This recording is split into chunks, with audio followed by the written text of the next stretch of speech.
On Monday night, that is how the Ottawa Symphony Orchestra will celebrate its 50th season finale on stage at the National Arts Centre with the Ottawa Choral Society and the Verdi Requiem. That is a party, ladies and gentlemen. David Gardner is the longest-serving member of the Ottawa Symphony. He plays cello, writes the program notes, and has not missed a gig in 48 years. He's with me now in studio. Hello there. Hello. Happy anniversary, I guess. Thank you very much.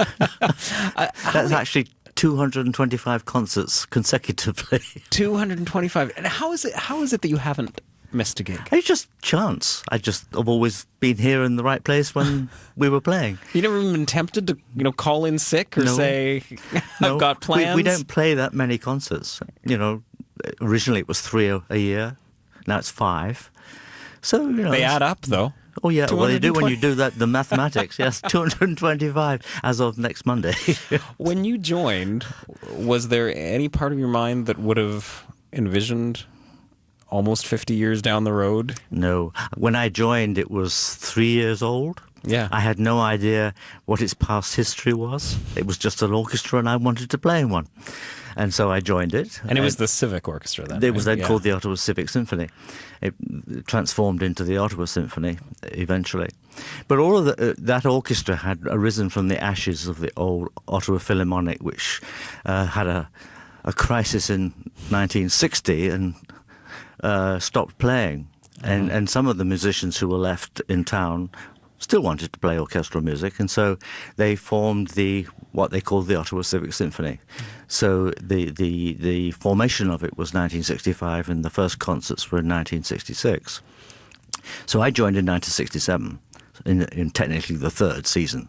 And you are the longest-standing member. I haven't. Yes, I guess I am by a few months. Yes. All right. Oh, wow! There was someone in the running. Yeah, the cello section seems to have collected the most ancient of the musicians in the orchestra. We're now all there in the back row, enjoying ourselves. How, if you flash back to '67 and look around at the orchestra now, is anything radically different about its formation? Hugely different. Well, first of all, it's larger now. Mm-hmm. We field 90 to 100 players per performance, so we do all the big works. And there's a big phalanx of students, particularly from the music department at the University of Ottawa. Mm-hmm. So the age range now goes from probably late teens to over 70. But back in '67, what was the range then? It was more sort of middle, somewhere between. Well, I was 25 when I joined the orchestra, and the colleague who sits next to me now joined the orchestra a few months later. She was 18 at the time, but then she left town for quite a long time. That was Louise Mortimer. And has rejoined the orchestra since coming back to town. But that doesn't count. She doesn't have your... we're not... You got to hold tight to that title, David. Absolutely. I don't think it's going to be broken for some time. When you think back on the memories from 48 years, do I remember this correctly, that there was a point where you guys were all on barges out on the Rideau Canal? Oh, absolutely. That was a favourite memory. There seemed to be money to do things like that in those days. The Honourable Reuben Bates was a local MPP. He also happened to be the Minister of Recreation and Culture. And it was an epic event. We had George I, otherwise known as Professor Charles Haynes, Harry Elton was Mr. Handel, and somebody you may know quite well, Sheila Rogers, who proclaimed herself to be, and I quote, the Royal Harlot. And then all of the wind players were on the barge, because the water music was originally written for a wind band, plus one double bass, I think, all in 18th century costume. And so whether you can call it an audience, but they trotted along on the towpath until we reached the dock by the NAC, where the string players were waiting in their 20th century costume along the wall of the old Union Station. And then one last rendition of the water music with everybody playing, with Brian Law, who was then the conductor, on the barge, and everybody doing their thing. It was wonderful.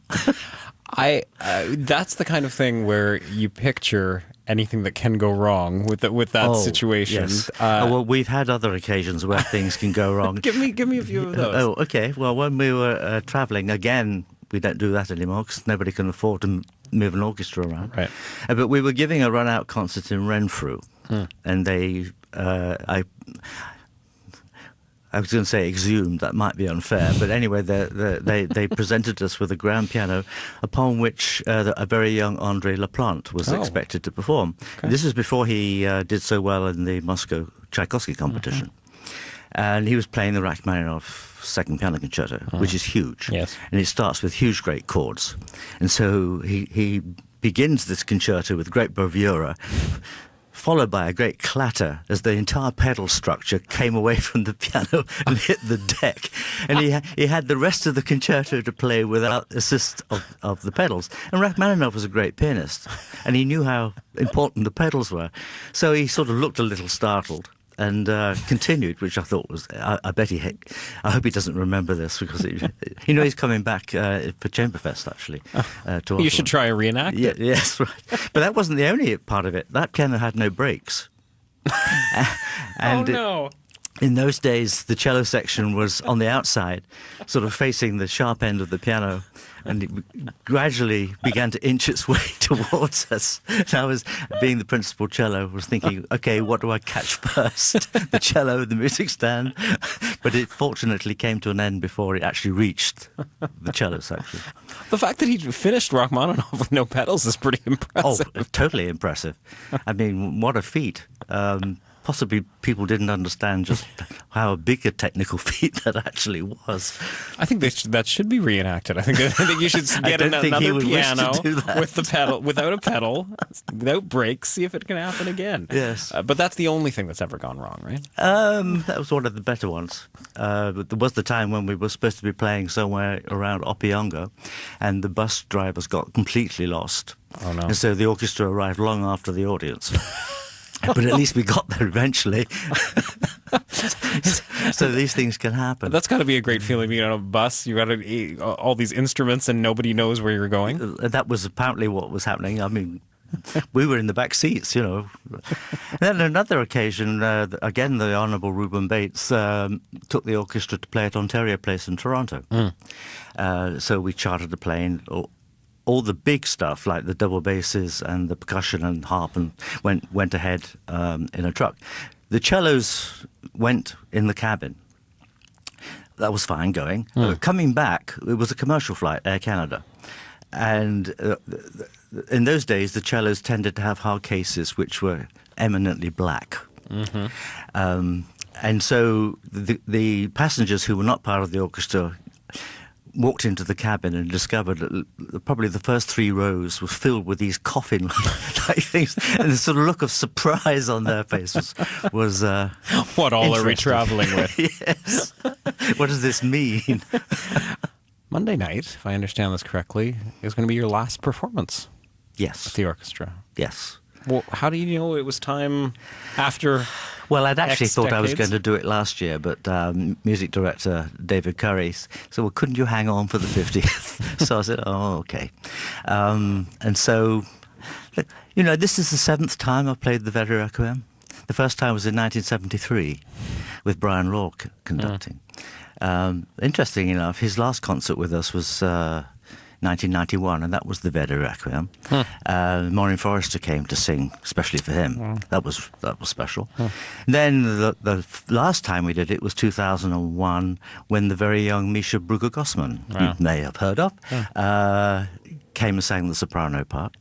And now here we are again performing. It's a very dramatic piece, full of energy and excitement. Verdi had a very colourful view of what the last day of judgment must look like, shall we put it that way?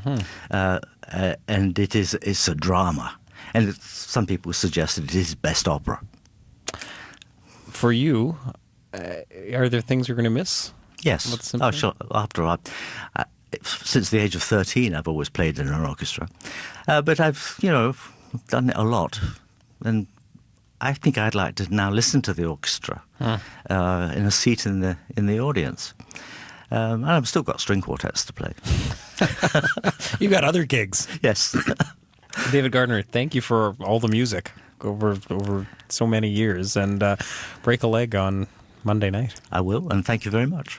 David Gardner, cellist in the Ottawa Symphony Orchestra. The orchestra celebrates its 50th season finale with a performance of the Verdi Requiem at the National Arts Centre Monday night. Tickets start at $36 and can be purchased through the National Arts Centre box office.